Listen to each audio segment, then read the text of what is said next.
CNBC TV 18's Women and Money series, Financial Quotient, powered by For Her, an investor education and awareness initiative of Aditya Birla Sun Life Mutual Fund.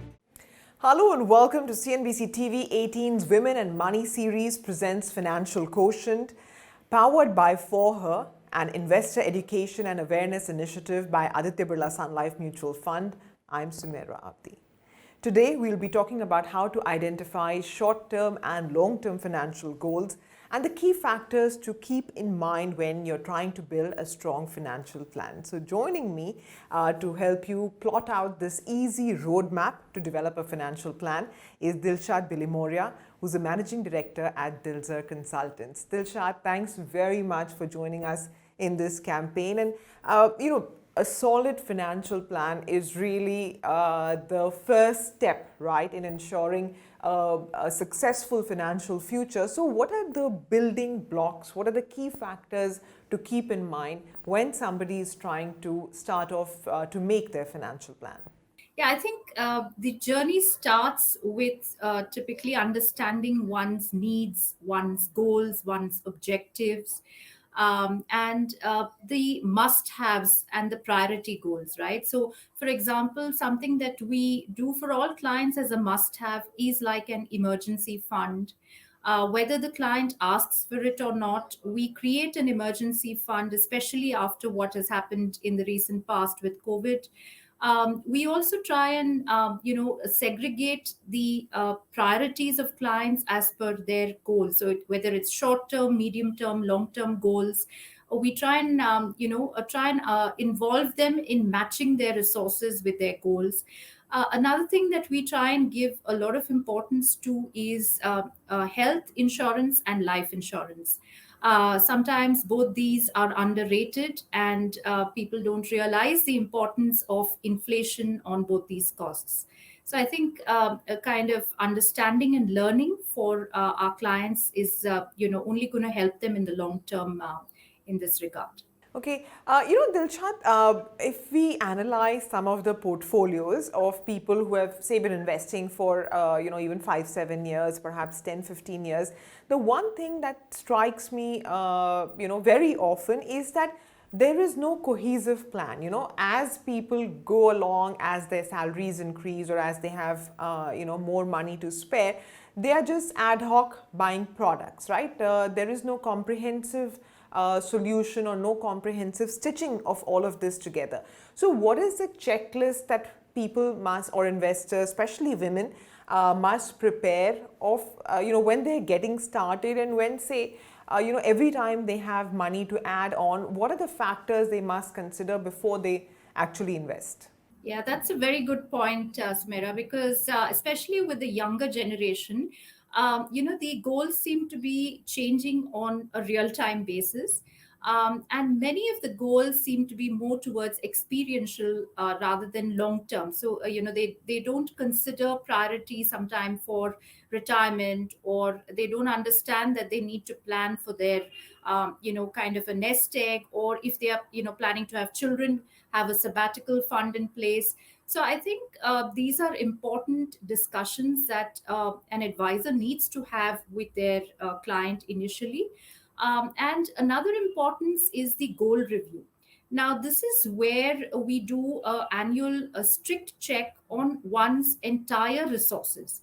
So what would be their financial assets? What would be the non-financial assets? What is their asset allocation? Where do they stand in terms of their portfolio? Where are their policies?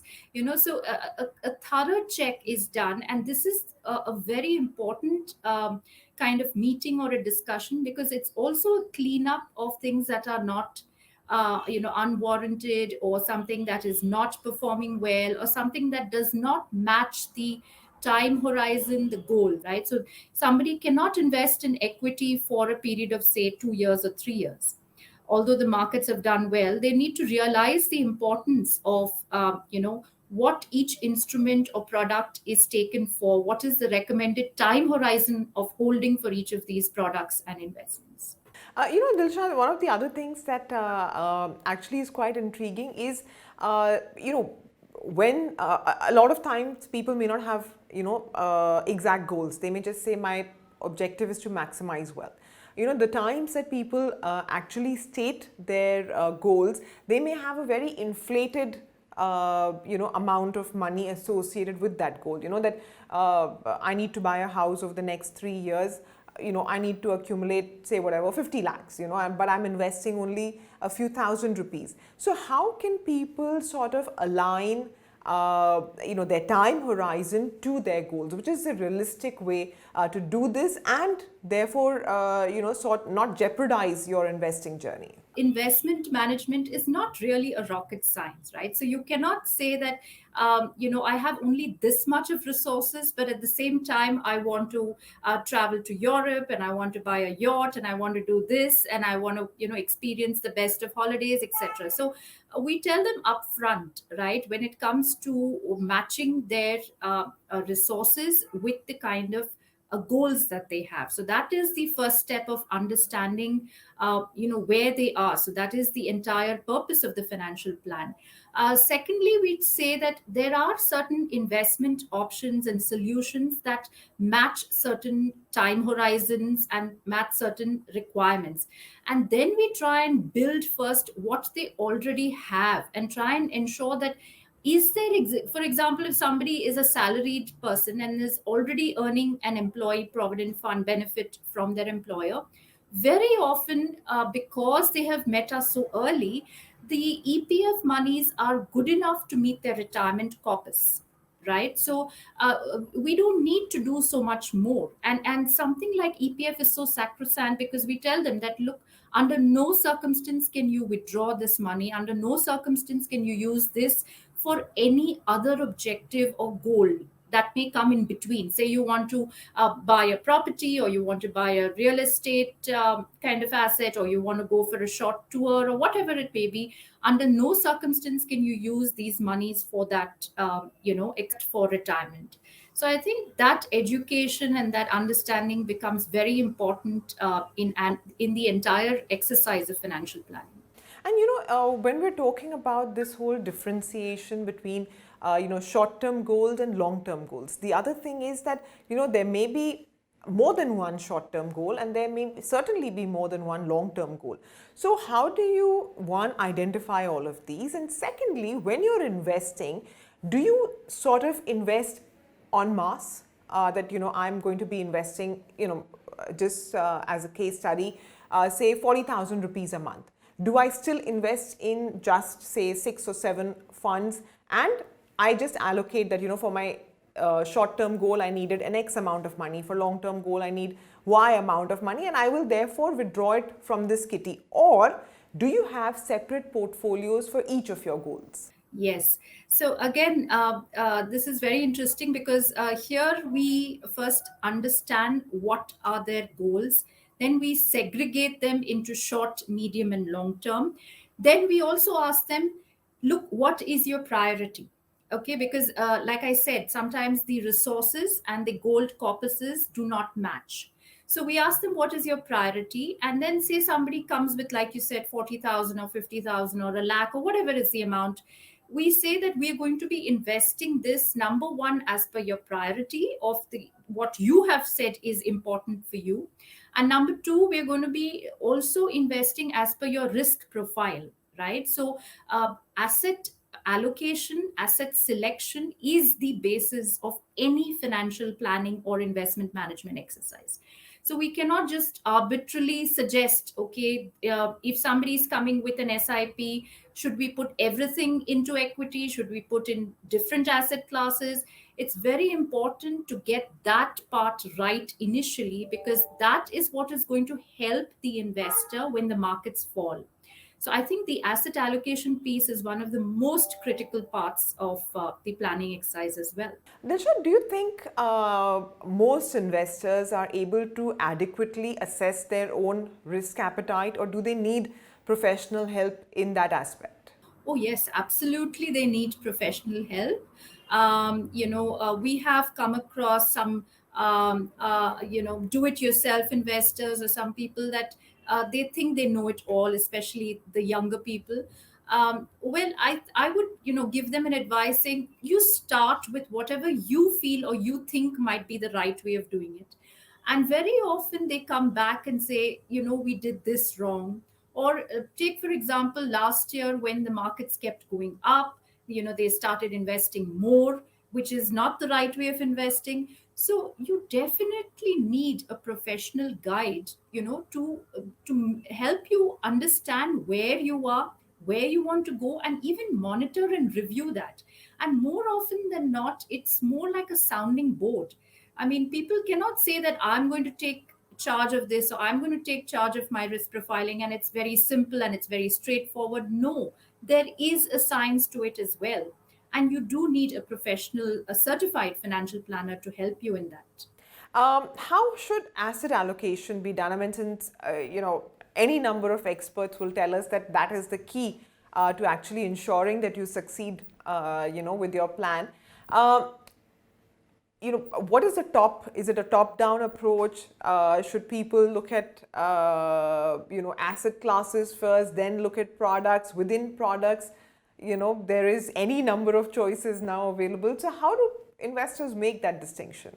So asset allocation is an outcome of one's risk profile. And by asset allocation, I mean broadly defining the asset classes, right? So it's not just equity, debt, cash. It could be, non-financial assets. It could be REITs. It could be gold. It could be international equity, right? So there are so many other assets. It could be ETFs. So what we do is first draw the broad plan of what should be the base asset allocation, which is the resultant of one's risk profile. uh, After that, we try and delve into each of these asset classes and try and suggest investment products that are negatively correlated. The more negative correlation that there is in an asset class or even within the entire asset allocation exercise, the better it is for the investor, because that's when the diversification game really plays out. And there is no one asset class, as you know, would do well at any point in time. So this is like a cushion. When things fall, you are ensuring that you're protecting your overall portfolio with the downside risk and volatility. Can I ask you to just explain this negative correlation a little bit more, maybe, perhaps with an example so that everybody understands it, because, this is really one of the cornerstones of a good financial plan. Right. So, negative correlation means investing in an asset class which are not moving in the same direction. For example, equity. If the economy is doing well, equity would do well. And if, for example, interest rates go up initially, the existing debt funds would fall. So these are very dependent on certain factors. I would say micro as well as macro factors, which impact the performance of portfolios. But if you dig deeper, you need to understand what exactly makes up the risk return profile of an asset class or a product. And that's when you start analyzing those investment products which are a hedge against any of these changes that happen so often. So, for example, if you say that, for example, gold, right? So, gold is a hedge against, say, a falling equity market, or international equity investing is an added investment asset class that we would add because it is geographically diversified compared to the Indian economy, right? So this is where we try and understand where the impact of these products would be when it comes to various scenarios: micro, macro, economic, geographical. So these are the decisions that we have to take. So the baseline is to select those products or asset classes that don't move in tandem and don't move in the same direction if economy is growing or falling. So that is the idea of negative correlation in asset selection.